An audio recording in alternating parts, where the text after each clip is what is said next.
Shalom, shalom, peuple de Dieu, shalom, shalom, bien-aimés dans le Seigneur. Nous vous saluons dans le précieux nom de notre Seigneur et Sauveur Jésus-Christ.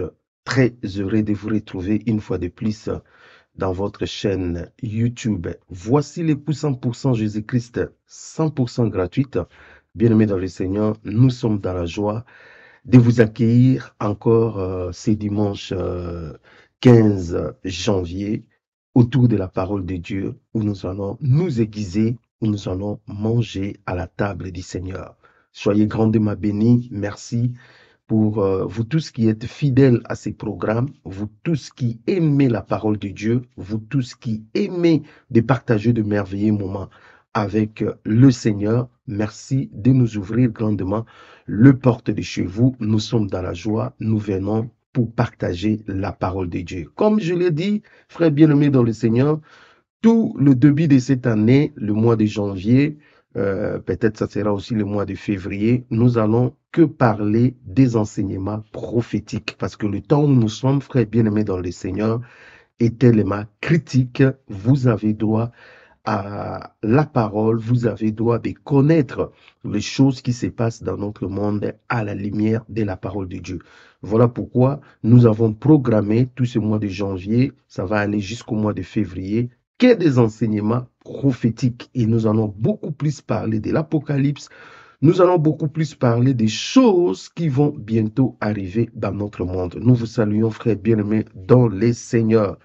Frères bien-aimés dans le Seigneur, c'est réveiller, dormir, ce n'est pas une habitude, c'est la grâce du Seigneur. Si le Seigneur nous fait grâce de nous retrouver une fois de plus, bien-aimés, nous devons dire merci au Seigneur. Un grand merci au Seigneur qui nous donne le souffle de vie, qui nous donne la force, qui nous donne la santé, qui nous donne tout ce que nous avons besoin pour travailler, pour vivre, pour rester connectés. Frères bien-aimés dans le Seigneur, voilà pourquoi j'aimerais faire une prière avant que nous puissions aborder notre enseignement d'aujourd'hui qui a pour thème le futur royaume universel de l'Antichrist. Le futur royaume universel de l'Antichrist, eh bien, vous aurez les vérités, vous aurez les détails, vous aurez les précisions des choses qui vont se passer bientôt. Nous bénissons le Seigneur. Vous ne trouverez nulle part ailleurs. C'est seulement la parole de Dieu qui nous révèle ces choses. Et nous, en tant qu'enfants de Dieu, nous devons être le plus heureux. La parole de Dieu nous dit, le monde connaîtra par l'Église la sagesse infiniment variée de Dieu. C'est à nous de dire au monde des choses qui vont bientôt arriver dans ce monde. Parce que Dieu nous a révélé par sa parole et nous avons l'esprit prophétique avec nous pour comprendre les Écritures et aussi saisir le temps où nous vivons maintenant. Nous voulons prier avant de commencer notre enseignement. Dieu de gloire, tendre Père, Dieu tout-puissant, créateur du ciel et de la terre, nous te disons un grand merci pour ton amour, pour ta bonté, pour la force que tu nous donnes. Merci pour la santé. Merci pour le souffle de vie. Merci pour ton amour renouvelé dans nos vies. Nous te bénissons pour ces moments. Nous nous recommandons entre tes mains. Toi qui nous accueilles dans ta présence. Il est écrit dans ta parole, errez celui que Dieu admet dans ta présence, dans sa présence. Nous te bénissons parce que tu nous admets dans ta présence et non seulement tu es avec nous dans cet enseignement parce que tu as dit 2 ou 3 personnes sont réunies en ton nom, tu es là au milieu d'eux. Quelle que soit la manière dont nous nous réunissons dans des réseaux sociaux, tu es là au milieu de nous et nous croyons que ton onction, Seigneur Dieu de gloire, est en train de toucher tes enfants afin qu'ils comprennent ta parole et qu'ils comprennent les temps où nous sommes maintenant. Nous nous recommandons entre tes mains. Du début à la fin de cet enseignement, guide-nous, conduis-nous, parle-nous. Que tout ce qui n'est pas de toi soit chassé loin de nous. Tout esprit de distraction, d'opposition, de confusion, nous les chassons loin de nous en nom puissant de Jésus. Merci pour ces instants. Prends contrôle du début à la fin. Merci Seigneur. Merci pour le Saint-Esprit. Merci pour tes enfants. Oh Seigneur, bénis-nous par ta parole. Au nom puissant de Jésus-Christ, nous avons ainsi prié. Amen. Frère bien-aimé dans le Seigneur, shalom, comme je l'ai dit, je suis dans la joie de partager des moments comme ça, des moments intenses dans l'enseignement de la parole de Dieu. Vous allez m'excuser aujourd'hui parce que je serai un tout petit peu long, parce qu'il y a des vérités, il y a des précisions, il y a des détails que nous devons donner dans cet enseignement. Voilà pourquoi je vous demande de suivre l'enseignement jusqu'au bout. J'ai toujours conseillé aux gens, j'ai dit, suivez l'enseignement jusqu'au bout, parce qu'il y a beaucoup de choses que nous apprenons. Frères bien-aimés dans le Seigneur, si vous n'êtes pas abonné dans cette chaîne, je vous prie de vous abonner. Et vous pouvez aussi partager cet enseignement avec des personnes que vous aimez pour que personne ne se prive de la grâce de Dieu. Nous voulons tous connaître des choses qui vont bientôt arriver.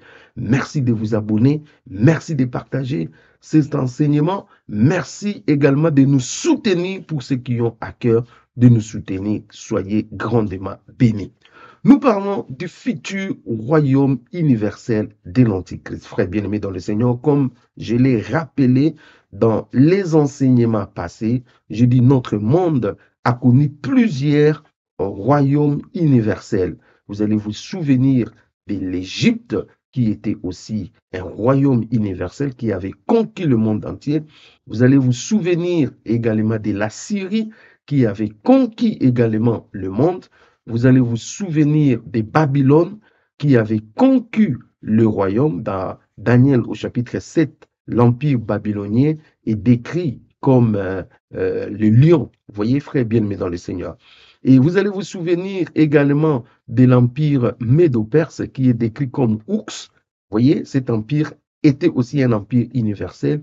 Et vous allez vous souvenir de l'empire grec avec Alexandre le Grand qui avait conquis le monde aussi. Cet empire est représenté par les léopards. Et vous allez vous souvenir de l'empire romain, cet empire qui avait conquis aussi le monde entier, représenté par les jambes de fer dans Daniel au chapitre 2 et dans Daniel au chapitre 7, représenté par un animal féroce, terrible, qui ravageait tout dans son passage. Donc, nous ne sommes pas dans le premier empire universel. Il y a beaucoup des empires, voilà, dont la teneur est allée vraiment dans tout le monde, dans le monde entier, frères bien-aimés dans le Seigneur, et c'était vraiment des empires universels.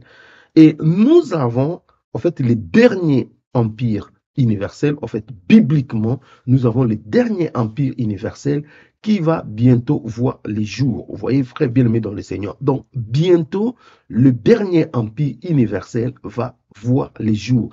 Et ça sera dans un futur proche. Voilà pourquoi nous sommes en train de nous donner la peine de vous expliquer, d'enseigner par rapport à la grâce qui nous est donnée, afin que tout un chacun de nous, nous puissions comprendre ce qui se passe. Je vais parler de 10 points dans cet enseignement. Je parlerai du premier point, le début de cet empire. Le deuxième point, je parlerai de la durée de cet empire. Le troisième point, je parlerai des personnages clés de cet empire. Le quatrième point, je parlerai des caractéristiques de cet empire. Le cinquième point, je parlerai de l'idéologie qui sera promise dans cet empire. Le sixième point, ça sera le but ultime caché en fait de cet empire. Le septième point, je parlerai du système de cet empire. Le huitième point, je parlerai de l'apport de la technologie dans cet empire. Et le neuvième point, je parlerai les opposants de cet empire, de ce royaume. Le dixième point, je parlerai comment est-ce que cet empire verra la fin. Vous voyez, frères bien-aimés dans le Seigneur, donc ça, ce sont des sujets qui seront traités dans l'enseignement d'aujourd'hui. Je vais aller vite fait, je vous donnerai des versets que vous allez vous-même lire aussi à la maison, aller aussi en profondeur, parce que nous sommes comme les Béréens, nous n'écoutons pas seulement, mais nous devons vérifier ce qui est écrit, si c'est vraiment conforme à la parole de Dieu. Eh bien, bien-aimés dans le Seigneur, nous prenons nos Bibles, parce que bientôt nous allons commencer. Eh bien, le début de cet empire nous est décrit dans Apocalypse au chapitre 13. C'est un verset que je commence très souvent mon enseignement prophétique parce que c'est ça ce qui introduit même des choses qui vont arriver. Donc, dans Apocalypse au chapitre 13, le verset 1 et le verset 2. La Bible dit, « Puis je vis monter de la mer une bête qui avait 10 cornes et 7 têtes, et sur ses cornes 10 diadèmes, et sur ses têtes des noms de blasphème. La bête que je vis était semblable à un léopard, ses pieds étaient comme ceux d'un ours et sa gueule comme une gueule de lion. Le dragon lui donna sa puissance et son trône et une grande autorité. » Frère bien-aimé dans le Seigneur, voilà ce qui nous est décrit par rapport à la parole de Dieu, par rapport à ce qui va se passer bientôt. Donc ici, nous comprenons que il y a un empire qui va bientôt émerger. Je vous ai parlé de la mer. La mer, je vous ai expliqué dans des vidéos qui ont précédé, la mer, c'est l'image du peuple. Et je vous ai expliqué aussi que la mer, c'est l'image des agitations, des bouleversements. C'est-à-dire, lorsque le peuple est dans le bouleversement, dans l'agitation, il y a un empire qui finira par sortir. Et nous voyons ici, bibliquement parlant, c'est à travers des bouleversements, à travers des agitations de ces mondes, que le dernier empire universel va tout simplement sortir. Alors, lorsque je parle du débit, vous devez comprendre que aujourd'hui, nous sommes dans un temps de transition pour que, en fait, cette bête puisse monter. Nous sommes dans un temps de transition.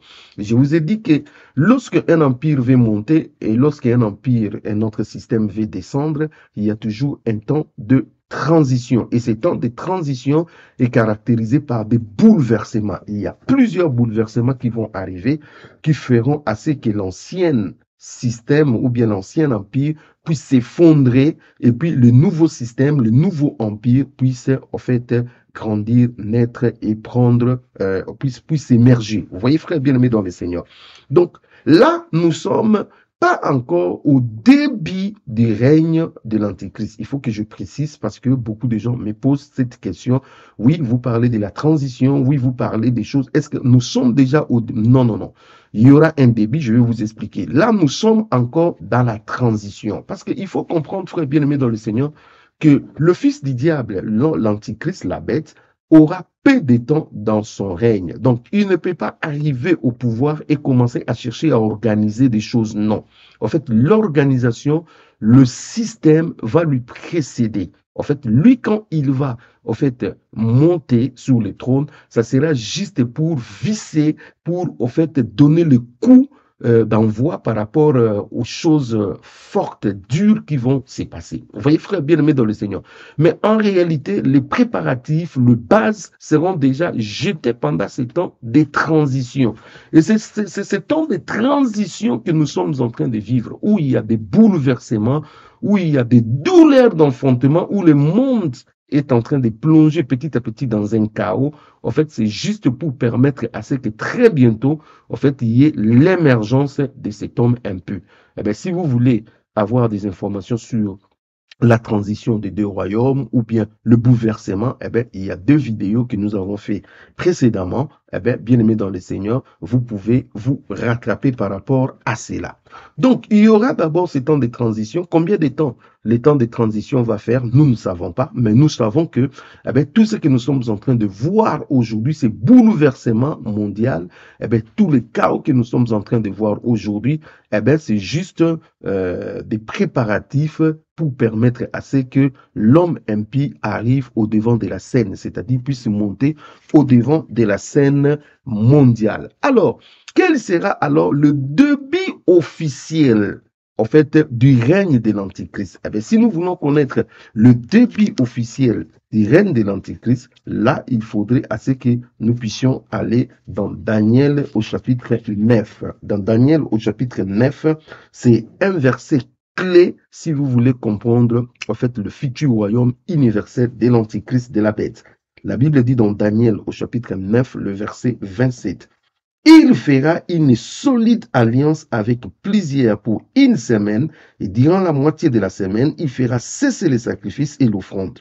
Le dévastateur commettra les choses les plus abominables jusqu'à ce que la ruine et ce qui a été résolu fondent sous le dévastateur.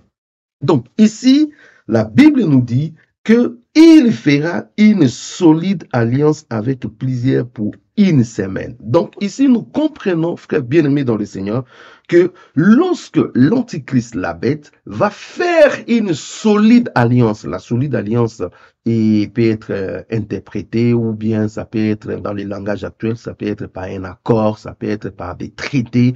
Eh bien, il y aura un traité mondial pour la paix, un traité mondial pour résoudre le problème au niveau de Palestine, au niveau des tels recoins du monde. En fait, ça sera en fait une alliance qui va déclencher les comptes à rebours. Vous voyez, frère bien-aimé dans le Seigneur. Donc, c'est en ces moments que ceux qui ont les yeux spirituels, ceux qui comprennent la prophétie, vont directement comprendre que non, le leader mondial, vous voyez, la personne qui est en train de signer ces traités de 7 ans, eh bien, c'est lui l'Antichrist. Eh bien, en ce moment-là, les voix prophétiques vont sonner parce que ça sera le début officiel de l'Antichrist, de la bête. En fait, ça sera le début, en fait, de son règne. Eh bien, là, il est passé tout simplement dans le devant de la scène. Il passe au devant de la scène. Vous voyez, frère bien-aimé dans le Seigneur.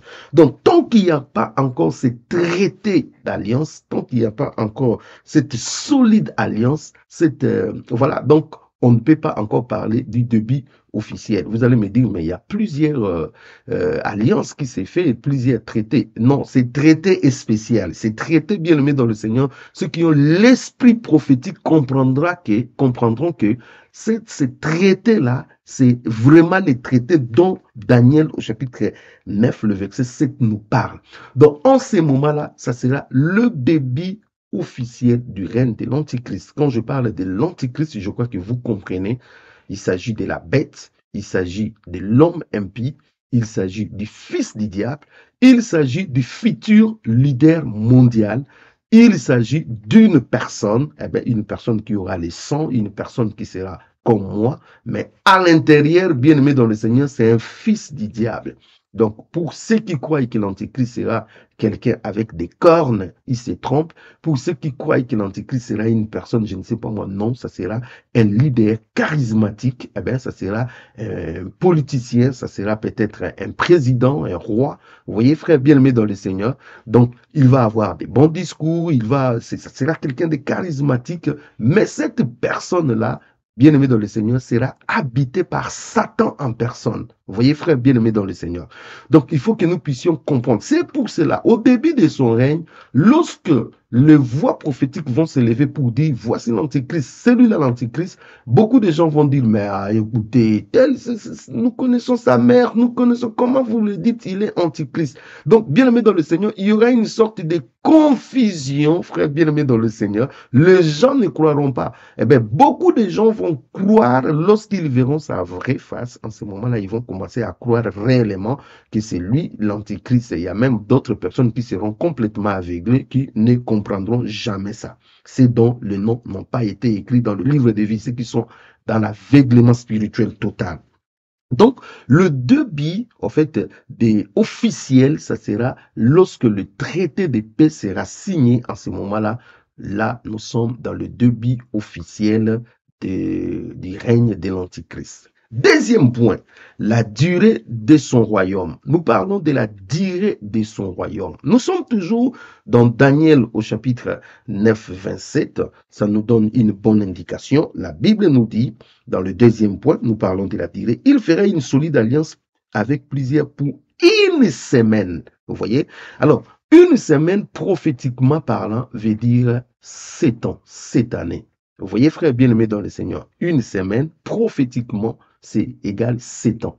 Cela veut dire que l'Antichrist va faire un traité d'alliance, l'Antichrist va faire des accords pour régner, pour établir la paix pendant 7 années. Donc par là, nous comprenons que le règne de l'Antichrist, c'est un règne qui prendra 7 ans. N'oubliez jamais ce que je suis en train de vous dire. C'est un règne qui prendra 7 ans. Mais il y a des détails, il y a des petits détails qu'on nous a donnés par rapport à cette règne. La Bible dit qu'il fera une solide alliance avec plusieurs pour une semaine et durant la moitié de la semaine, il fera cesser les sacrifices et l'offrande et dévastateur commettra des choses les plus abominables jusqu'à ce que la ruine et ce qui a été résolu fondent sur lui. Donc, nous voyons que dans les 7 ans-là, lorsqu'on arrivera à la moitié de la semaine, eh bien, il va rompre l'alliance. Il va rompre l'alliance avec Israël, il va rompre l'alliance, il va rompre ses engagements. Vous voyez, en ces moments-là, en fait, il va changer tout simplement, je dirais, de face quoi. En fait, sa vraie nature. En fait, le fils du diable maintenant sortira. Parce que vous devez comprendre que dans le 7 ans, comme je l'ai dit, du règne de l'Antichrist, eh bien, ce règne sera divisé en fait en 2 parties. Il y a la première partie, la première moitié de la semaine, qui sera de 3 ans et demi. Ça sera considéré comme le temps de paix et de séduction. Eh bien, pendant ces temps-là, eh bien, on va beaucoup plus parler de paix. Voilà pourquoi même au début de son règne, il commence par un traité de paix. Il commence par des conventions de paix. Il commence par des accords de paix. Parce que là, il cherche à séduire les gens. Là, il veut se montrer comme un homme providentiel. Il veut se montrer comme un homme qui peut ramener la paix, le bien-être dans le monde. Vous voyez? Donc, dans les 3 premières années, l'Antichrist ne va pas montrer son jeu. L'Antichrist ne va pas montrer, au fait, ce qu'il est réellement. Il va plutôt, au fait, promouvoir la paix. Il va plutôt chercher le bien-être des personnes, entre guillemets. Voilà pourquoi dans 1 Thessaloniciens au chapitre 5, le verset 3, la Bible dit, quand vous entendrez paix et sûreté, faites attention. C'est alors qu'une ruine soudaine va s'abattre. Ça, c'est 1 Thessaloniciens chapitre 5, le verset 3. Donc, dans ces moments-là, où le monde va beaucoup commencer à parler de paix, paix, paix, sûreté, paix, paix, sûreté, eh bien, ça, c'est le moment où vous devez comprendre qu'une ruine va s'abattre sur le monde. Pourquoi? Parce que après ces moments de paix, eh bien, l'homme impie qui est en train de promouvoir cette paix va tout simplement changer de casaque, va tout simplement changer de face. Vous voyez, frère bien-aimé dans le Seigneur. Et pendant ce temps-là, et la Bible nous dit aussi dans Apocalypse chapitre 13, le verset 13, que cet homme impie va faire beaucoup de miracles. Il y aura beaucoup de miracles. En fait, il va séduire les gens. Vous voyez, on va voir en lui, non seulement c'est un leader charismatique, mais en lui, on verra aussi quelqu'un de divin. Il va séduire les gens par des miracles. Vous voyez, frère bien-aimé dans le Seigneur.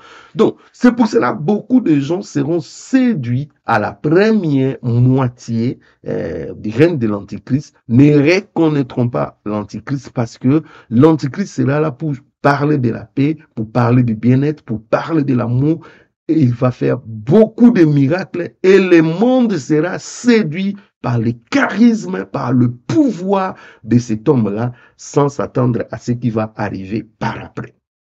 Ce n'est que dans la moitié qui va suivre après, c'est-à-dire lorsqu'il va rompre l'alliance, en ces moments-là, les 3 ans et demi qui restent, eh bien aimé dans le Seigneur, l'Antichrist va tout simplement changer de casaque. Lorsqu'il change de casaque, il commence à massacrer, à détruire, et sa cible principale, ça sera d'abord Israël et tous ceux qui, en fait, gardent la parole de Jésus-Christ. Eh bien, et seront la cible numéro 1 de l'Antichrist. Eh bien, vous pouvez voir la dernière partie là, des 3 ans et demi, on appelle ça la grande tribulation. Donc, beaucoup de gens confondent lorsque nous disons que le règne de l'Antichrist sera de 7 ans, ils disent, mais non, c'est 3 ans et demi. Non, non, non, non. Le règne de l'Antichrist est de 7 ans. Les 3 ans et demi avant, ça sera un temps de paix, un temps, entre guillemets, fausse paix. Ça sera un temps, entre guillemets, de paix, de miracles, de bien-être, ainsi de suite.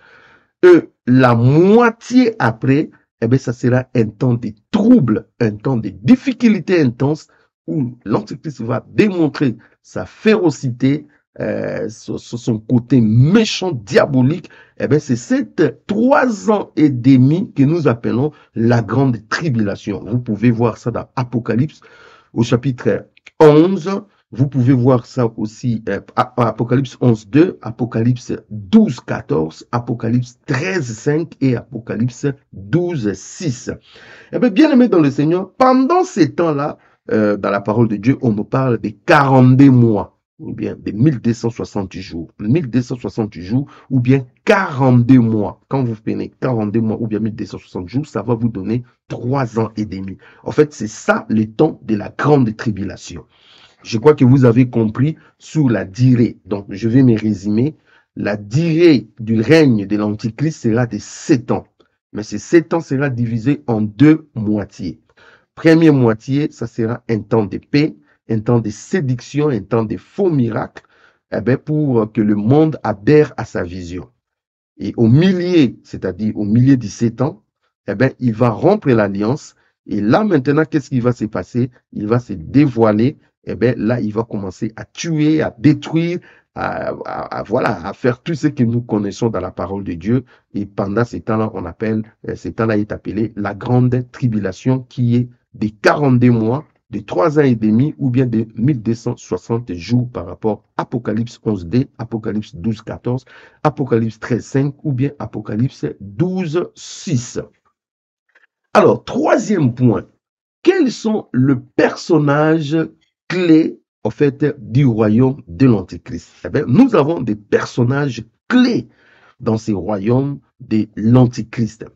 Le premier personnage, bien aimé, c'est le dragon Satan. Vous voyez dans Apocalypse au chapitre 13, le verset 4, la Bible dit, le dragon va donner à la bête. Vous voyez, frère bien-aimé dans le Seigneur, le dragon va donner à la bête. Il donne quoi? Il donne son autorité, il donne son trône, il donne son pouvoir. Vous voyez, frère bien-aimé dans le Seigneur.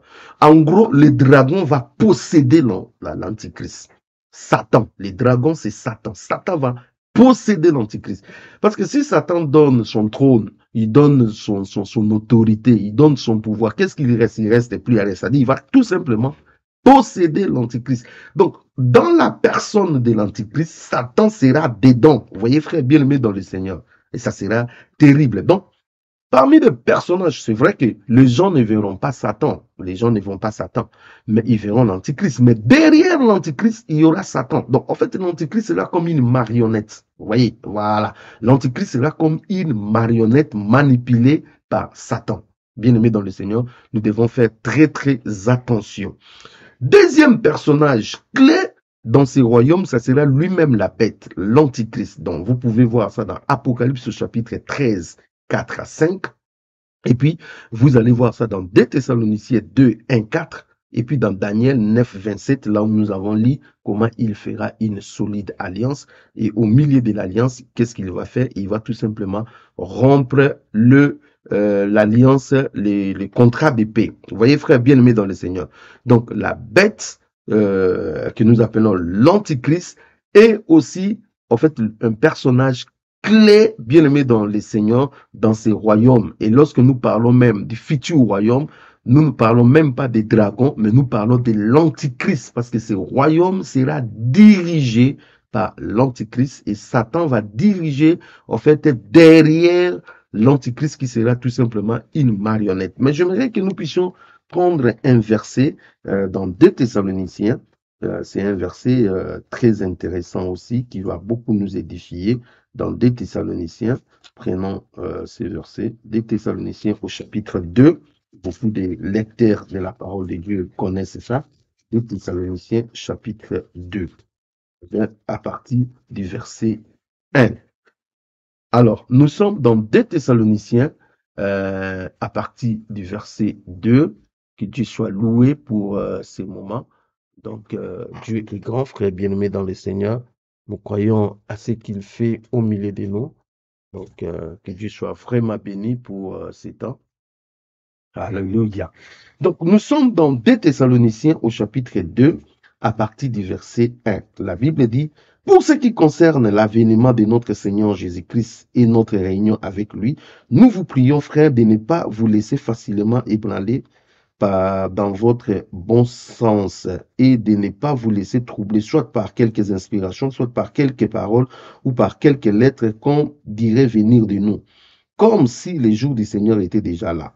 Que personne ne vous séduise d'aucune manière, car il faut que l'apostasie soit arrivée auparavant et qu'on ait vu apparaître l'homme du péché, le fils de la perdition. L'adversaire qui se lève au-dessus de tout ce qu'on appelle Dieu ou de ce qu'on adore, jusqu'à s'asseoir dans le temple de Dieu, se proclamant lui-même Dieu.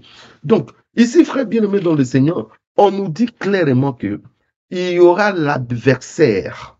C'est pour cela qu'on parle de l'antichrist. C'est lui qui s'oppose. Il y a antéchrist, c'est-à-dire celui qui vient avant. Et puis il y a antichrist, celui qui s'oppose, deux personnages identiques. Il va précéder l'arrivée de Christ, il est antéchrist, et il est antichrist parce qu'il s'oppose à notre Seigneur, à notre Christ. Vous voyez, frère bien-aimé dans le Seigneur. Donc ici, frère bien-aimé dans le Seigneur, on nous montre ce personnage clé qui va régner, qui va dominer et qui va aller même jusqu'à s'asseoir dans le temple de Dieu à Jérusalem et se proclamer lui-même Dieu. Donc, dans cet empire, il y a les dragons qu'on ne verra pas, les gens ne verront pas, mais qui va travailler derrière une marionnette qui est tout simplement l'antichrist. Et l'antichrist là, c'est lui, en fait, le roi, l'empereur, c'est lui le leader du monde unifié, c'est lui qui sera à la tête de cet empire. À côté de l'antichrist, bien-aimé dans le Seigneur, il y aura un faux prophète, un acolyte, un collaborateur qui lui sera très précieux. Eh bien, ce collaborateur sera en charge, en fait, du culte, d'organiser la religion. Vous voyez, frère bien-aimé dans le Seigneur, cela nous est dit dans Apocalypse au chapitre 13 à partir du verset 11. Dans Apocalypse au chapitre 1, on nous parle d'une bête qui monte de la mer, ça c'est l'image de l'Antichrist.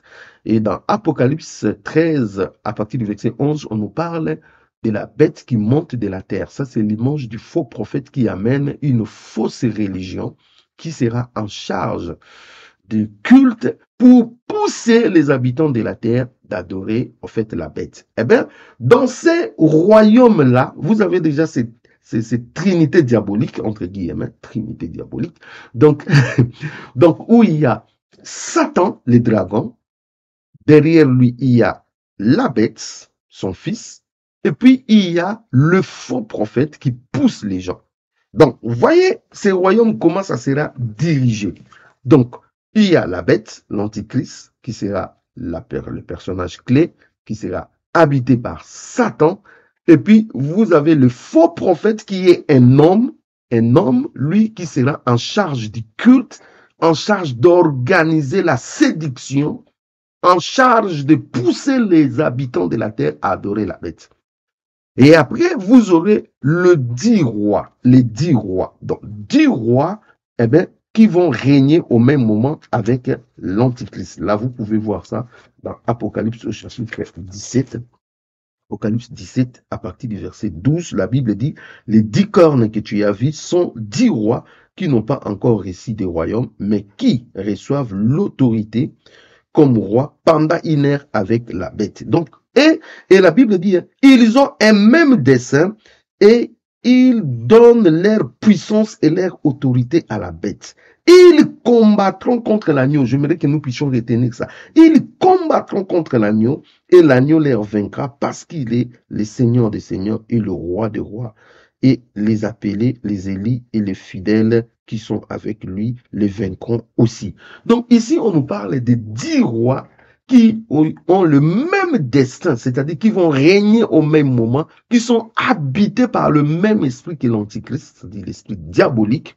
Eh bien, ces 10 rois vont mettre tout ce qu'ils ont, leur économie, leur puissance militaire, leur stratégie, ils vont mettre ça à la disposition de l'empire de l'Antichrist, c'est-à-dire mettre à la disposition de la bête. Vous voyez, frère bien-aimé dans le Seigneur. Cela veut dire quoi? Cela veut dire que le diable, en fait, va régner derrière la bête. La bête lui-même, il a besoin d'un faux prophète à côté pour séduire le peuple de Dieu.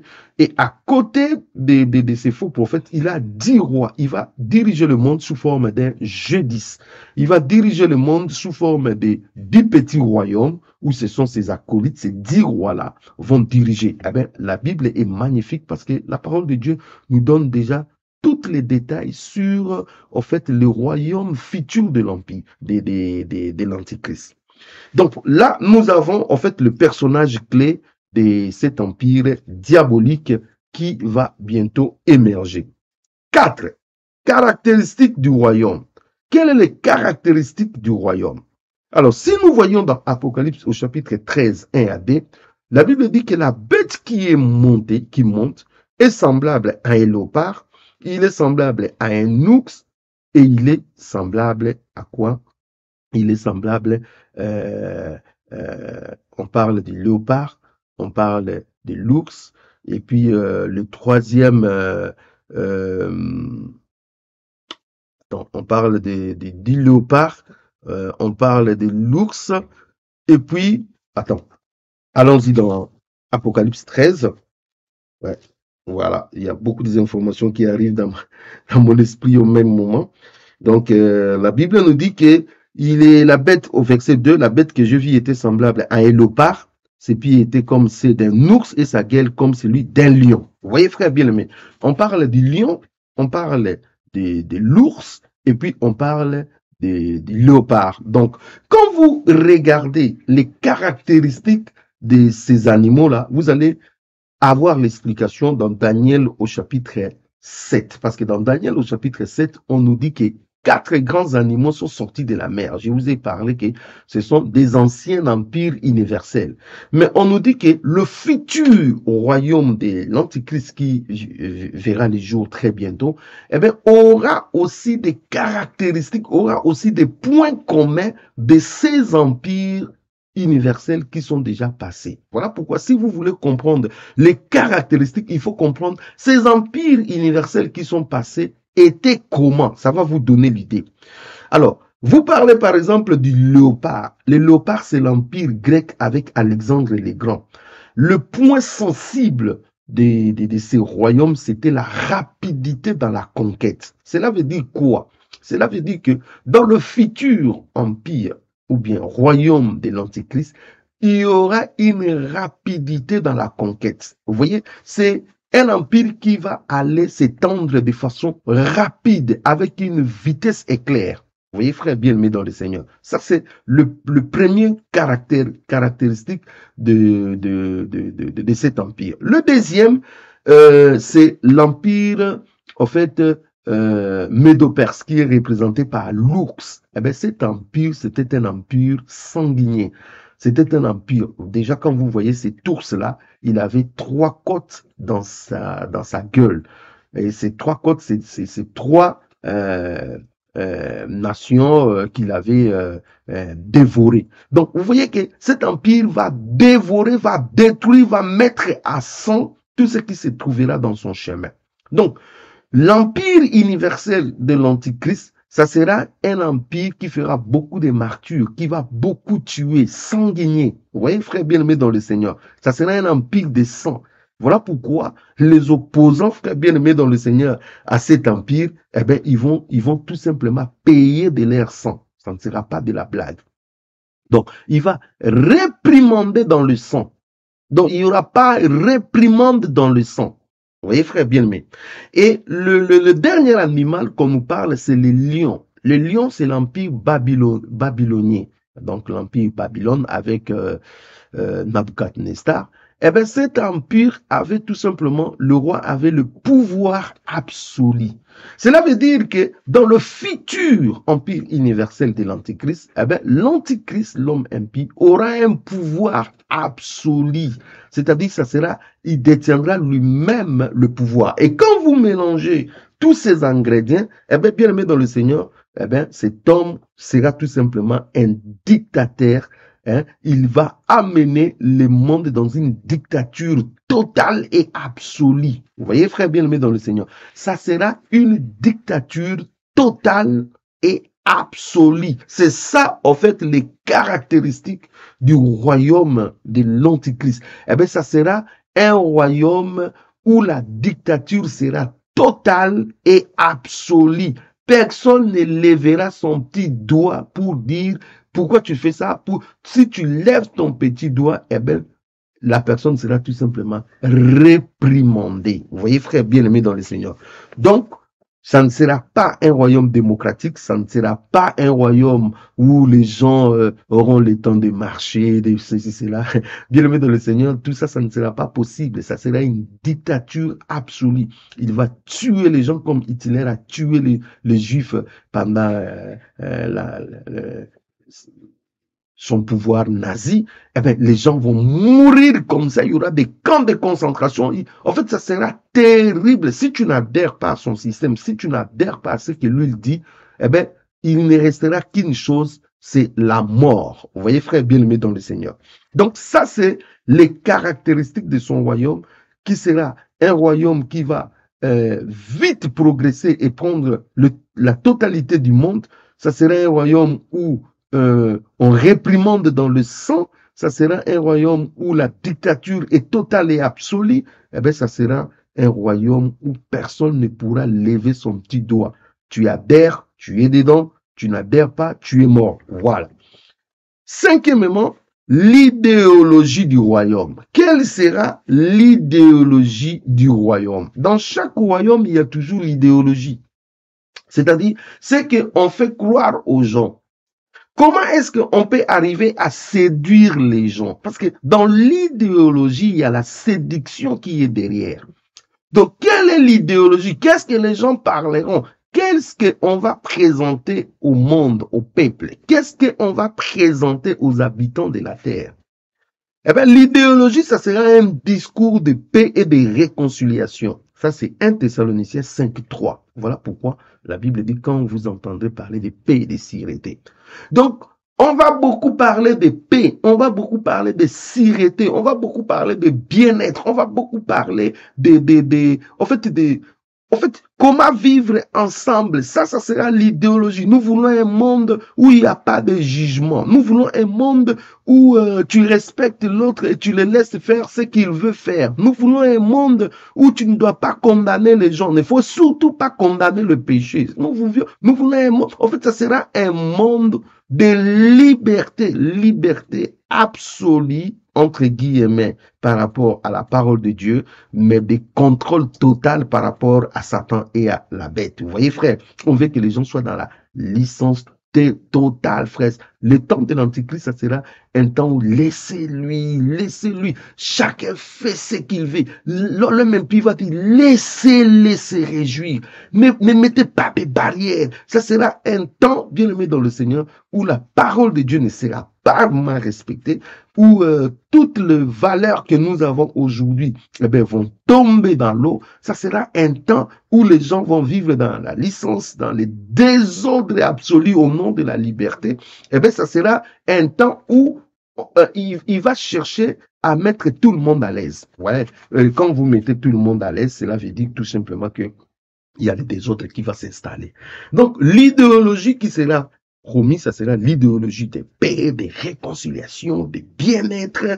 Ça sera laisser les gens, ainsi de suite. Deuxièmement, ça sera l'idéologie de dire aux gens que l'Antichrist est un homme providentiel. C'est vraiment un homme que, voilà, Dieu nous a donné. Dieu a donné l'Antichrist au monde pour résoudre les problèmes de l'humanité, parce qu'il est charismatique, parce qu'il a des projets sur l'environnement, des projets sur la terre, des projets sur ceci, cela, le bien-être, comment résoudre les chômages, comment résoudre l'alimentation mondiale, les systèmes, ainsi de suite. Il va, en fait, il va se passer comme un homme providentiel, c'est-à-dire un homme qui a la solution aux problèmes de la terre. Un homme qui vient pour résoudre des problèmes de la terre. Un homme qui vient pour donner la solution au chaos. Parce que je vous ai parlé du chaos. Le monde est dans les chaos, le monde est dans les troubles financiers. Nous ne savons plus réunir le début du mois. Crise économique, les inflations, ça continue. Bien aimé dans le Seigneur, l'insécurité avec des guerres à gauche et à droite, il y a beaucoup de choses, des maladies qui menacent, c'est un chaos. Lui, il vient avec des solutions. C'est pour cela qu'il sera regardé comme un homme providentiel, comme un homme de solutions. Et ils vont beaucoup plus s'accentuer sur ce côté homme providentiel, c'est lui notre homme, c'est lui, c'est lui, c'est lui. Voilà pourquoi il va attirer l'admiration, les respects forcés, il va attirer toute la gloire, parce que tout le monde verra en lui, en fait, ses côtés, il y aura la publicité avec toutes les stars du monde qui feront la publicité pour lui comme étant l'homme providentiel. Et à côté de cet homme providentiel, eh bien, il sera aussi considéré comme un homme divin, comme un divin. Donc, c'est-à-dire, là même, ce n'est pas la première fois. En fait, tous les pouvoirs absolus, tous les dictateurs, tous ceux qui ont été à la tête des empires universels dont je vous ai parlé, eh bien, ils finissaient toujours par se déclarer des divins. Donc, il n'y a rien de nouveau. Vous voyez, Nabucodonosor, il s'est déclaré divin, il demandait aux gens d'adorer sa statue. Tous les restes, même Alexandre, c'est considéré comme un demi-dieu. Les empereurs, les Césars, c'est considéré comme des divins. Voyez, frère bien-aimé, en fait, tous ces rois, même des pharaons, c'est considéré comme des divins. Et bien, même des dictateurs, quand vous voyez des dictateurs que nous avons aujourd'hui, ils ont toujours un côté divin qu'ils réclament. Vous voyez, frère bien-aimé dans le Seigneur. Donc, ça ne sera pas nouveau avec l'Antichrist. Il va se considérer comme un divin. Voilà pourquoi, dans 2 Thessaloniciens 2:9, là où nous avons lu, il va aller dans les temples pour s'auto-proclamer Dieu. Vous voyez, je sais que Satan sera derrière lui, vous voyez, mais il va dans le temple pour s'auto-proclamer Dieu. Il veut, en fait, ses côtés divins. Vous voyez, et dans Apocalypse 13, on nous dit que la terre va adorer la bête. Vous voyez, frère bien-aimé dans le Seigneur. Donc, l'idéologie qui sera promise pendant ces temps-là, ça sera un discours de paix, de réconciliation, discours de bien-être. On va mettre vraiment les gens à l'aise, ainsi de suite, chercher que les gens soient dans la liberté, qu'ils ne soient pas dans des contraintes de la religion, de ceci, cela. On libère les gens de tout ça. Deuxièmement, on va faire la publicité de l'homme impie comme étant l'homme providentiel, c'est lui qui a la solution à tout. Et troisièmement, il va se passer pour un homme divin. Et la Bible nous dit dans Apocalypse 13:13, il va faire beaucoup de miracles. Vous voyez, frère bien-aimé dans le Seigneur.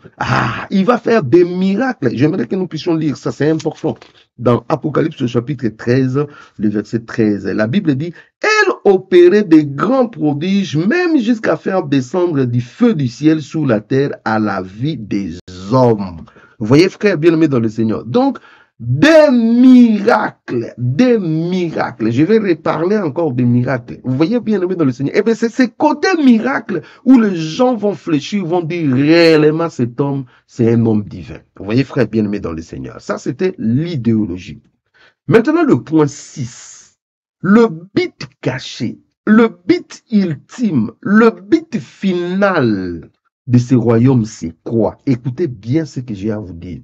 Pourquoi Satan va se dévoiler? Pourquoi la bête va venir? Pourquoi le royaume, parce que j'ai toujours dit, le dernier royaume, le futur royaume qui vient, le royaume de l'Antéchrist, c'est pas le royaume comme tous les restes des royaumes qui ont précédé dans cette terre. Non, c'est un royaume dangereux, c'est un royaume diabolique, c'est un royaume où Satan lui-même est en train de piloter.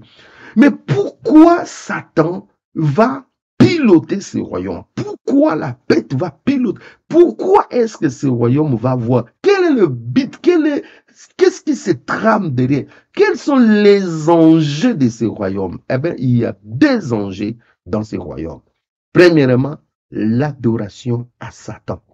Eh bien, tout ce qui se passera dans ces royaumes-là aura pour but adorer Satan. Point barre. Frère bien-aimé dans le Seigneur, ce n'est pas des millions, ce n'est pas le pouvoir, ce n'est pas... Non. Ce qui motive, en fait, les acteurs de ces royaumes, eh bien, leur ultime conviction est que Satan soit adoré. Voilà pourquoi, dans 2 Thessaloniciens 2, 3, 4, là où nous avons lu, on nous parle que Satan sera adoré. Il va aller dans le temple pour s'autoproclamer Dieu. Et dans Apocalypse 13, 4, 8, on nous dit que les habitants de la terre vont adorer la bête. Ils vont même chanter, ils vont même dire qui est semblable à la bête. Vous voyez, frère bien-aimé dans le Seigneur, ça sera un engouement terrible. La terre va trembler, la terre va glorifier, la terre va élever, la terre va adorer. Cet homme sera adoré dans la télévision, dans des calicots, sur les réseaux sociaux. Il sera adoré par tous les dirigeants de ce monde, par des grands de ce monde. Il sera adoré par des stars. Il sera adoré en tout et pour tout. Déjà, ça nous étonne pas parce qu'aujourd'hui, le diable est adoré de façon claire. Quand vous regardez, la plupart des stars adorent Satan. Les autres adorent par des signes. Les autres adorent par les paroles. Les autres adorent par leurs attitudes. Eh bien, aujourd'hui, les gens n'ont pas honte de dire qu'ils adorent Satan. Aujourd'hui, les gens n'ont pas peur de dire aux gens que non, moi j'adore Satan. Vous voyez, frère bien-aimé dans le Seigneur, les gens n'ont pas peur. Et là, nous sommes encore avant l'avènement de l'Antichrist. Et imaginez-vous, pendant que l'Antichrist sera là avec toute sa séduction, eh bien, bien-aimé dans le Seigneur, les gens vont adorer Satan. Les gens vont se laisser aller, frère bien-aimé dans le Seigneur. Donc, le gros des problèmes, c'est que Satan voudra que le monde l'adore de façon claire, de façon visible. Donc, il n'y aura plus adorer, chercher l'adoration de façon détournée. Non, ça sera chercher l'adoration de façon corps à corps. C'est-à-dire, il veut l'adoration et il va obliger l'adoration. Non seulement il veut l'adoration, mais il va aussi obliger l'adoration. Ça, c'est une autre paire de manches. C'est-à-dire, non seulement il veut qu'on adore, mais il oblige les habitants de la terre à l'adorer. Donc, ça, c'est le point culminant. Ceux qui auront le malheur de rester pendant ces règnes-là de l'Antichrist, parce que l'enlèvement doit précéder, l'Église doit partir avant. Ceux qui auront le malheur de rester bien-aimés dans le Seigneur, lorsque surtout les gens arriveront à la moitié, parce que la première moitié, ça sera encore du camouflage, ou bien que ça va beaucoup s'accentuer, mais c'est dans l'autre moitié qu'on appelle la grande tribulation. Eh bien là, il n'y a pas possibilité de s'échapper. Là, ça devient très compliqué. Donc, il y aura que des morts et des morts. Vous ne voulez pas adorer, on vous tue. Et là, il y aura la marque de la bête, il y aura tout l'arsenal du diable qui va mettre sur place. Eh bien, bien aimé dans le Seigneur, eh bien, ça sera adorer le diable ou rien. Ça, c'est la première des choses. Deuxième chose, c'est l'opposition à l'établissement du millénaire. S'opposer. Pourquoi le diable va mettre en place son royaume? Parce il comprend, il sait que Jésus-Christ va bientôt venir pour établir son règne de 1000 ans. Voilà pourquoi il veut un royaume pour contrecarrer. Voilà pourquoi lorsque nous avons lu dans l'Apocalypse au chapitre 17, lorsqu'on nous parle de Dieu roi, on nous dit qu'ils ont le même destin, dans l'Apocalypse au chapitre 17, le verset 12, on dit qu'ils ont le même destin et ils vont combattre l'agneau. Vous voyez, le but ultime de ce royaume de l'Antichrist, c'est pour combattre aussi l'agneau de Dieu.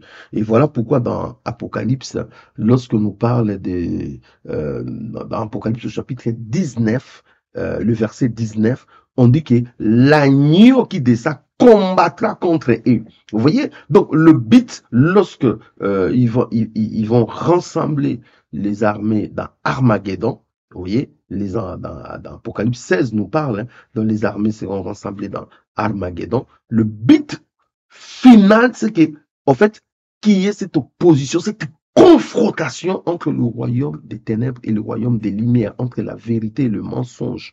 Vous voyez, frère bien-aimé dans le Seigneur. Donc, il y a deux buts ultimes, ça on ne dira jamais. On va cacher ces deux buts que je suis en train de parler derrière les discours des politiciens. Oh, d'autres même, je dis jusqu'à la fin, ne comprendront jamais que ça c'est l'Antichrist. Ils ne comprendront pas. Ils sont tellement aveuglés. Vous voyez? Donc, l'Antichrist va se cacher derrière les discours politiciens. Mais derrière ce discours-là, ce qu'il veut, c'est l'adoration et s'opposer au règne de 1000 ans. C'est-à-dire à l'établissement, parce que Jésus-Christ va venir régner sur la terre pendant 1000 ans. Ça sera 1000 ans de paix et de bonheur. Vous voyez, frère bien-aimé dans le Seigneur. Ça, c'est le but caché, eh bien, bien-aimé, le but ultime du royaume de Satan, qui est tout simplement, eh bien, d'obliger la terre à l'adorer. Voilà pourquoi il va aller dans les temples s'auto-proclamer Dieu, et c'est là où ça va poser les problèmes, où l'alliance sera rompue. Donc, il va se dévoiler quand les gens vont voir, il dit, moi je suis Dieu. Même les plus sceptiques vont, oh bon, ça devient dangereux. Il s'autoproclame lui-même étant le Dieu créateur. Eh bien là, ça commence à poser problème. Vous voyez, frère bien-aimé dans le Seigneur. Septième point, ça sera le système du royaume. Quel sera le système qui sera établi dans le royaume? Eh bien, le futur royaume de l'Antichrist, le futur royaume universel qui arrive bientôt, eh bien, aura pour système surveillance et contrôle absolu de la population. Il y aura la surveillance, les contrôles absolus. C'est ça le système. Bien aimé, si vous n'êtes pas dans le système, selon Apocalypse chapitre 13, 16 à 17, vous devenez tout simplement inutile. Parce que vous ne saurez ni acheter, vous ne saurez ni vendre, vous ne saurez ni voyager, vous ne saurez ni garder l'argent, vous ne saurez ni... En fait, il y aura un contrôle absolu. Il y aura une surveillance accrue. Lorsque vous lisez dans Daniel au chapitre 7, le verset 8, on nous dit que la petite corne avait des yeux et la bouche. La petite corne avait des yeux. Quand vous regardez la petite corne, vous voyez les yeux. Les yeux, c'est pour surveiller. Les yeux, c'est pour voir. Donc, cela annonce déjà que le royaume de la petite corne sera un royaume où il y aura la surveillance, les contrôles. Voilà pourquoi, dans bien des signes aussi, où on parle de surveillance, où on parle de contrôle, on met des fois l'œil. Vous voyez, quand vous voyez un signe de l'œil, cela veut dire surveillance, cela veut dire que non, cet endroit est sous protection, quelque chose de comme ça. Donc, l'œil, c'est aussi l'image de la surveillance. Vous voyez, frère bien-aimé dans le Seigneur. Donc, on nous annonce que le royaume de l'Antichrist sera un royaume de surveillance, un royaume de contrôle. Il va s'établir un contrôle absolu. Si, bien-aimé dans le Seigneur, tu n'es pas dans le système, eh bien, tu ne sauras ni acheter ni vendre. Pour être dans le système, pour acheter, pour vendre, pour vivre paisiblement, entre guillemets, eh bien, il faut faire allégeance à Satan, il faut adorer Satan, il faut adhérer à son système de contrôle. Eh bien, le système ne va pas laisser les gens s'échapper. Frère bien-aimé dans le Seigneur, je dis à quelqu'un, frère bien-aimé dans le Seigneur, beaucoup de gens vont dire que, eh bien, nous allons fuir en Afrique. Oui, fuyez quand même en Afrique, mais ne croyez pas que l'Afrique sera épargnée. L'Afrique aussi sera toujours dans des problèmes, dans des surveillances. Ici en Europe, eh bien aimé, il y aura surveillance accrue, mais en Afrique, là aussi, il y aura des dictateurs qui seront là, ils seront aussi sans loi. Voyez, frère bien-aimé dans le Seigneur. Donc, il n'y aura pas un endroit dans le monde où les gens diront que non, eh bien, ici, nous sommes en sécurité. Eh bien, il n'y aura pas un endroit comme ça. La dictature, les contrôles sera partout. Partout dans le monde, il y aura les contrôles. Vous voyez, frère bien-aimé dans le Seigneur, il y aura un contrôle absolu partout. Donc, la parole de Dieu nous dit clairement qu'il y aura un contrôle absolu. Ça, c'est le système, même, le cœur même de ce système, surveillance et contrôle. Déjà, lorsque je suis en train de vous parler de la transition entre deux systèmes, entre deux royaumes, je vous montre que non, de plus en plus, en fait, le système de contrôle est en train de s'établir. Parce que, comme je vous ai dit, les gens du ténèbre n'attendront pas l'Antichrist pour commencer à mettre en place, c'est-à-dire, ils vont dévancer leur système pour que l'Antichrist, quand il vient, il trouve que tout est déjà en place. Vous voyez, frère bien-aimé dans le Seigneur. Donc, le système va accroître. Tout sera contrôlé. Tout sera contrôlé. On va contrôler l'électricité de votre maison. On va contrôler ce que tu regardes à la télé. On va contrôler ce que tu regardes dans ton ordinateur. On va contrôler ce que tu dis. On va surveiller. Tout sera surveillé. Donc, si tu fais des écarts de langage, des écarts de comportement qui vont contre le système, eh bien, la police sera déjà devant toi. Eh bien, tu seras arrêté. Tu dois rectifier les tirs ou bien tu dois tout simplement être puni de mort. Donc, bien aimé dans le Seigneur, le système de contrôle sera accru eh bien, dans des futures vidéos que je ferai, enseignement, eh bien, je vais parler beaucoup plus du contrôle mondial et ça, c'est très important. Le deuxième système, ça sera le culte à la bête. Donc, vous voyez que la surveillance accrue, c'est pour amener les gens à la soumission à la bête. Or, la soumission à la bête veut dire l'adoration à la bête. Donc, il y aura les contrôles et qui sera comme le système de base et un autre système qui marchera avec ça, ça sera le culte à la bête. Vous voyez, bien aimé dans le Seigneur, le culte. Les gens vont adorer l'image de la bête. Les gens vont adorer. En fait, il y aura le culte bien aimé dans le Seigneur. Ça, c'est de surveillance et contrôler les gens pour les amener au culte de la bête. Vous voyez, frère bien-aimé, beaucoup de gens me posent la question, est-ce que c'est vraiment vrai? Ah ben oui, ce que je vous dis, ce n'est pas les théories du complot, ça n'a rien à voir avec quelqu'un a dit sur l'internet. Ce que je vous dis, c'est la parole de Dieu. Je suis en train de vous donner des versets, vérifiez. Donc ce n'est pas moi, ce n'est pas un complotiste, c'est la parole de Dieu, frère bien-aimé dans le Seigneur, qui nous donne toutes ces informations eh bien, par rapport au futur royaume qui verra les jours. Donc, sur le plan système du royaume, eh bien, le royaume aura pour système de base la surveillance et le contrôle absolu de la population. Dans tous les domaines, les gens seront contrôlés et surveillés. Écart de langage, écart de comportement, vous êtes déjà dans les arrêts. Soit on vous tue, soit vous régnez, soit quelque chose de comme ça. Et deuxièmement, il y aura le culte à la bête. Le système fait à ce que vous puissiez aller faire allégeance à la bête, que vous puissiez adorer la bête, que votre attention soit toujours braquée sur la bête. Tout ce qui se fera, en fait, ce sera seulement un culte à la bête. On va faire propagande de la bête. Ils vont faire tout ce qu'ils veulent faire pour seulement que le nom de la bête soit glorifié. Vous voyez, frère bien-aimé dans le Seigneur. Donc, ça, c'est les deux systèmes, système de contrôle et puis le culte obligatoire à la bête. Huitièmement, l'apport de la technologie au système.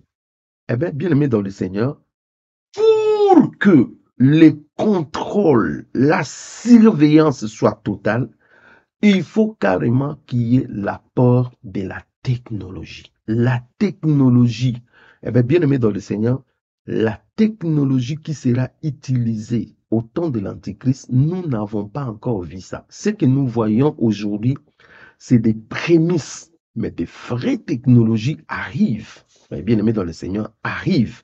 Et c'est dans ce sens-là, bien aimé dans le Seigneur, pour permettre le contrôle absolu des gens, il y aura la puce. Vous voyez, frère bien-aimé dans le Seigneur. Donc, non, il y aura la puce, frère bien-aimé dans le Seigneur. Et je vous ai dit la fois passée que le système fait en sorte que les gens puissent s'habituer déjà à la puce. Je vous ai dit que dans vos ordinateurs, vous avez des puces. Je vous ai dit que dans votre téléphone, vous avez la puce. Je vous ai dit que dans votre carte d'identité, vous avez la puce. Dans votre passeport, vous avez la puce. Dans votre carte vitale, vous avez la puce. Dans votre permis, vous avez la puce. Dans votre carte bancaire, vous avez la puce. Dans votre Navigo, les titres de transport, que vous prenez les métros, les trains, vous avez la puce. Dans tout ce qui se fait aujourd'hui, il y a la puce. La puce a des informations, la puce transmet des informations, la puce permet aussi la surveillance, la puce permet aussi le traçage de la population. Vous voyez, frère bien-aimé dans le Seigneur, eh bien, il arrivera un moment où toutes ces puces-là seront unifiées à une seule puce, une petite puce. Et laissez-moi vous dire, frères bien-aimés, en matière d'épices, il y a des progrès incroyables qui se font. Le dernier progrès, c'est la puce à la taille d'un grain de sable. Je dis bien la puce à la taille d'un grain de sable qui a été lancé par les groupes Hitachi, si je ne me trompe pas, les Japonais. Essayez de chercher sur l'Internet. Vous voyez que ces gens sont aujourd'hui capables de lancer, de faire une puce à la taille d'un grain, pas de riz, je dis un grain de sable. Vous voyez, frère bien-aimé dans le Seigneur. Et bientôt, eh bien, on va commencer à unifier les informations qui sont dans la tech, dans la carte bancaire, carte vitale, permis. Ils vont mettre tout ça dans cette piste-là et vous portez la piste, point fini, vous passez, on vérifie la piste. Ça sera comme ça, frère bien-aimé dans le Seigneur. Donc, c'est ce qui fera à ce que les contrôles soient accrus et que ces contrôles puissent réussir. Eh bien, vous refusez cette piste-là, eh bien, vous ne pouvez pas entrer dans le système. Le système ne vous connaît pas. Or, si le système ne vous connaît pas, vous êtes fugitif. Vous êtes un vagabond pour eux. Vous êtes un dangereux. Vous êtes un anti-système. Vous voyez, frère bien-aimé dans le Seigneur. Et là, c'est très, très dangereux. Deuxième chose, à part la puce, c'est la création de faux miracles par la haute technologie. Parce que lorsque vous lisez dans 2 Samuel, dans 2 Timothée, j'aimerais que nous puissions lire ça, dans 2 Thessaloniciens. Regarde ce qui est dit, hein. Il y a quelque chose de... Ça va attirer votre attention. Dans 2 Thessaloniciens, chapitre 2, on nous dit que l'apparition de cet homme, dans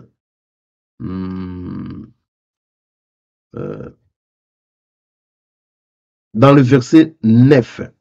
Alors, je suis dans 2 Thessaloniciens, chapitre 2, verset 9. La Bible dit, l'apparition de cet impie se fera par la puissance de Satan avec toutes sortes de miracles, des signes et des prodiges mensongères.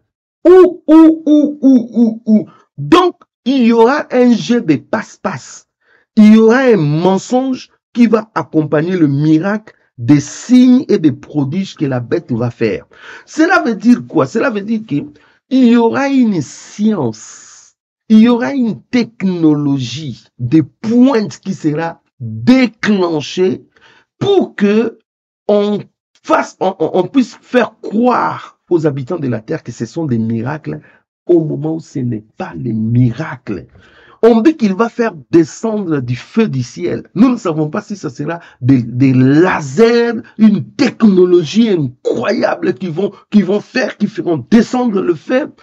Et on dit qu'il doit être adoré. Partout, il y aura des trucs de bêtes. Nous ne savons pas de la technologie, la haute technologie, où on pourra projeter les images de la bête dans le ciel, où on pourra lancer des voix. Les gens vont entendre des voix. Vous voyez, vous allez entendre les voix dans votre langue maternelle. Les gens croiront que c'est des miracles au moment où c'est le fruit d'une haute technologie que vous ne connaissez pas. Vous voyez, frère bien-aimé dans le Seigneur, parce que ça sera tout simplement des miracles mensongers. Vous voyez, frère bien-aimé dans le Seigneur, on vous fera gober des choses, mais derrière ces choses-là, il y aura quoi? Il y aura une haute technologie qui va piloter cela.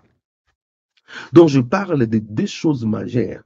Je parle de la puce qui va beaucoup aider au contrôle, et je parle de la haute technologie que nous ne connaissons pas, qui seront utilisées pour, en fait, stimuler des faux miracles, pour faire passer des faux miracles. Aujourd'hui, je dis aux gens, je vois des gens, des fois, ça dit, oui, nous avons vu telle image, nous avons entendu telle voix. Je dis, quel est le but, quel est l'objectif que Dieu a de faire une telle image, ceci, cela. Vous ne voyez pas quand les gens voient une telle image, ils s'inclinent et ils commencent à adorer. On vous amène petit à petit dans l'idolâtrie. Quand vous voyez des images, quand vous voyez des sons, ne dites pas que c'est Dieu. Qui vous a dit que c'est Dieu? On est en train de vous avertir, de vous dire, frère, attention, aujourd'hui nous avons des technologies qui ne sont pas encore connues des grands publics. Eh bien, ces technologies vont entrer en action et ça va stimuler des faux miracles que la parole de Dieu est en train de parler ici. Et beaucoup de gens vont tomber, vont être séduits par ces faux miracles, croyant que c'est Dieu. Eh bien, c'est tout simplement la haute technologie qui est entrée en jeu. Donc, voilà l'apport de la technologie. Je vais revenir dans de forts détails après par rapport à ça. 9e point, les opposants au royaume. Qui seront les opposants à ces royaumes? Il y aura à peu près 4 groupes d'opposants. Premièrement, nous aurons le 2 témoins. Dans Apocalypse 11, 3, 4, on nous parle des 2 témoins qui sont comme les 2 oliviers, qui sont comme les 2 chandeliers, et ils ont le pouvoir de fermer le ciel pour qu'il ne pleuve pas. Vous voyez? Donc là, on fait allusion à Élie, et puis ils ont le pouvoir de frapper des plaies comme ce qui s'est passé en Égypte. Là, on pense à Moïse. Donc, souvent, quand on parle de 2 témoins, on dit ça peut être Moïse et Élie, voilà, quelque chose de comme ça. Frère bien-aimé dans le Seigneur, les 2 témoins vont s'opposer à l'Antichrist. Ils vont continuer à annoncer la vérité, la parole de Dieu en Israël, jusqu'à ce que une grande partie d'Israël sera sauvée. C'est grâce à ces 2 témoins. Vous voyez, frère bien-aimé, les 2 témoins vont s'opposer frontalement à l'Antichrist. Vous voyez, frère bien-aimé dans le Seigneur. C'est pour cela, à la fin, on dit que l'Antichrist va mettre à mort les 2 témoins.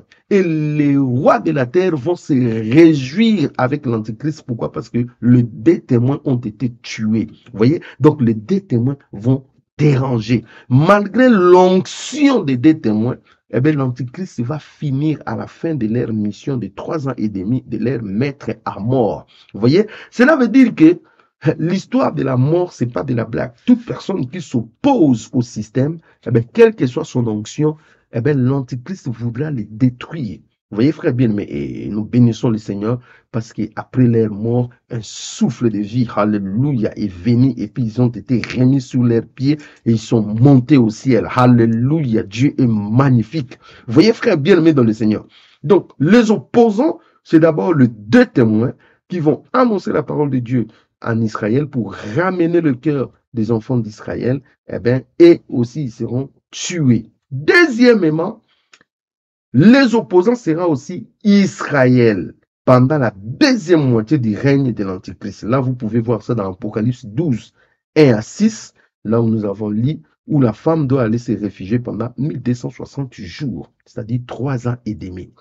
Donc, Israël qui était séduite pendant la première moitié, lorsque l'Antichrist est venu avec les traités de paix, la solide alliance au début de son règne, eh bien, Israël va adhérer dans ces projets de paix. Mais quand l'Antichrist va aller en Israël, à Jérusalem, au milieu de la semaine, c'est-à-dire au milieu de 7 ans, c'est-à-dire 3 ans et demi après, donc il va aller s'auto-proclamer Dieu. Vous voyez, frère bien-aimé dans le Seigneur, ça va choquer Israël. Israël va dire non, tu es un imposteur. En ce moment-là, Israël va s'opposer, va tourner dos à l'Antichrist et l'Antichrist va commencer à massacrer. Eh bien, les Juifs seront massacrés exactement comme Hitler avait fait avec les Juifs. Eh bien, l'Antichrist va faire encore pire avec les Juifs. Vous voyez, frère bien-aimé dans le Seigneur. Donc, les Juifs, à la 2e moitié, ils vont s'opposer à l'Antichrist et l'Antichrist va aussi les tuer. Il va tuer beaucoup. Troisièmement, ce sont des milliers de personnes à travers le monde qui s'opposent à l'Antichrist. Des milliers de personnes à travers le monde auront aussi la force de s'opposer à l'Antichrist. Nous pouvons voir ça dans Apocalypse au chapitre 7, 13 à 14.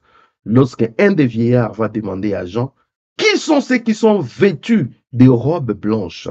Eh bien, Jean dit, je ne sais pas. Et il va lui dire que ce sont ceux qui viennent de la grande tribulation, des martyrs de la grande tribulation. Cela veut dire Ils vont accepter la mort sans pour autant accepter le système de l'Antichrist. Ils vont accepter de mourir, de verser leur sang sans pour autant adorer la bête, sans pour autant recevoir, accepter la marque de la bête. Vous voyez, frère bien-aimé dans le Seigneur.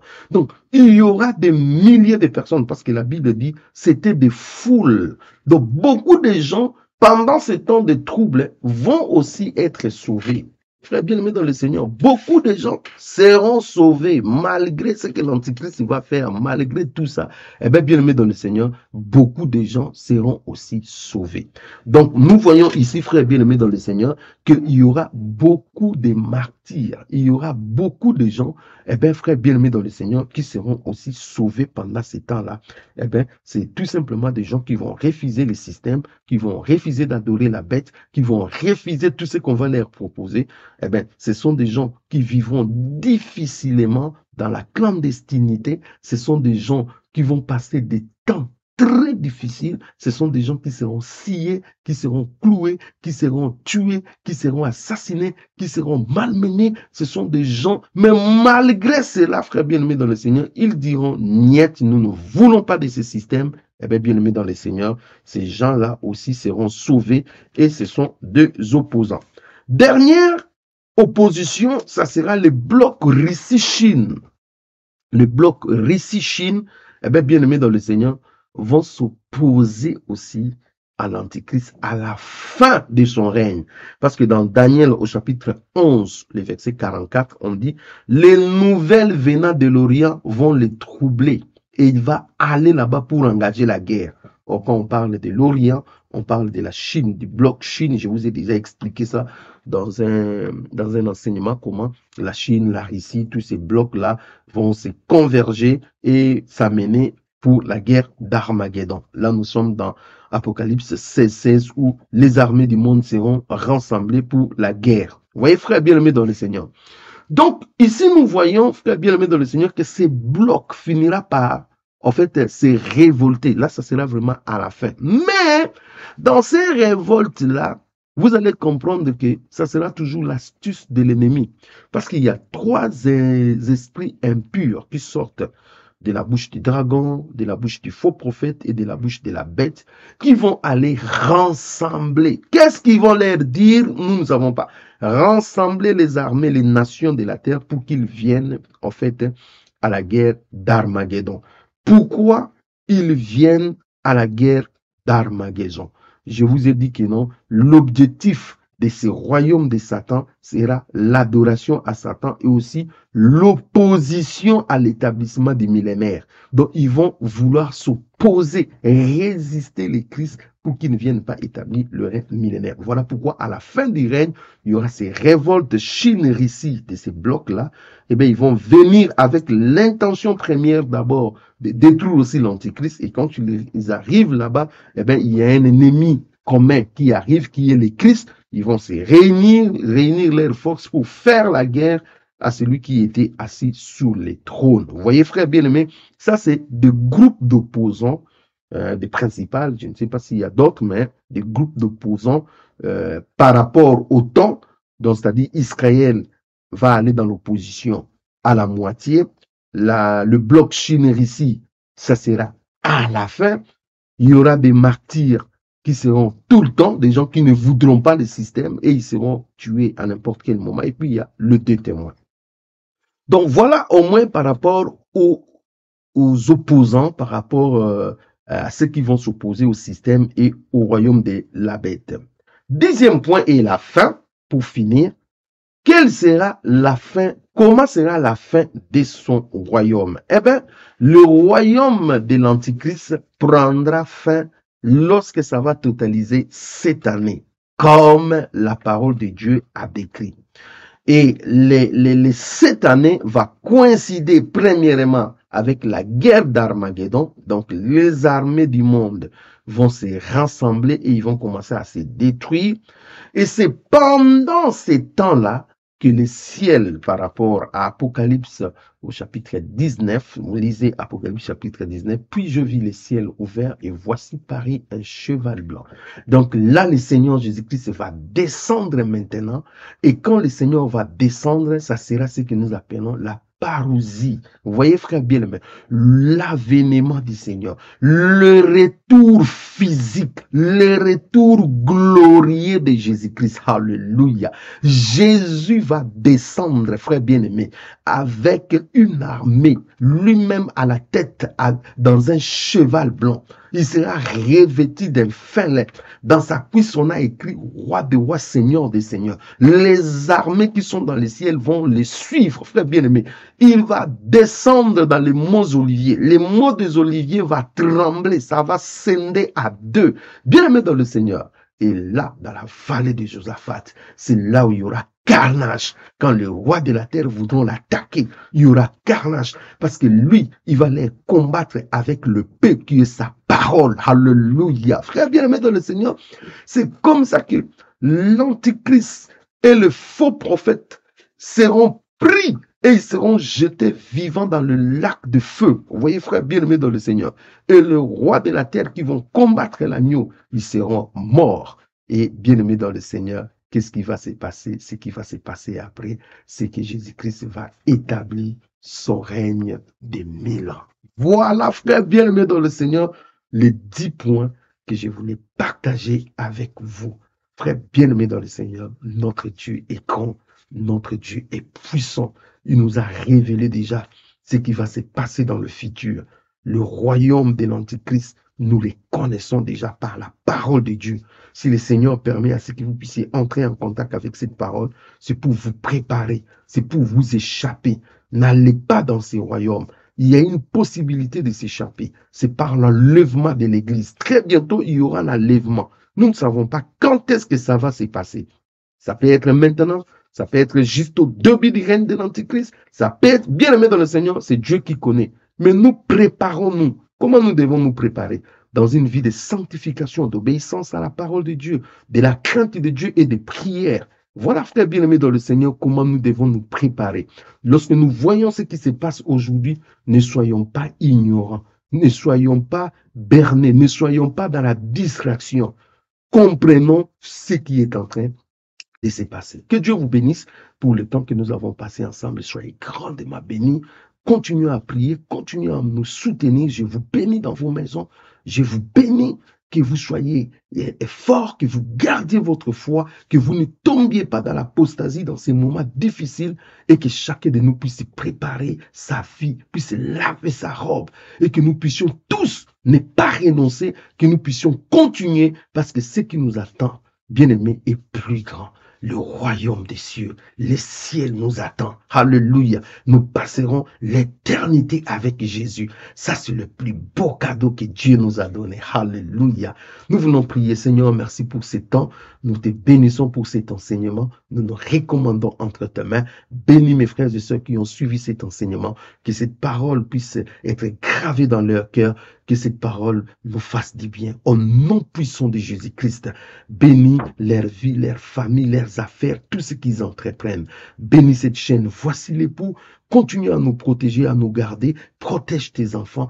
Au nom de Jésus, révèle-nous encore des choses. Ouvre-nous les yeux afin que nous puissions nous préparer et que nous ne soyons pas dans l'ignorance. Nous bénissons ton nom. Au nom puissant de Jésus-Christ, nous avons ainsi prié. Amen.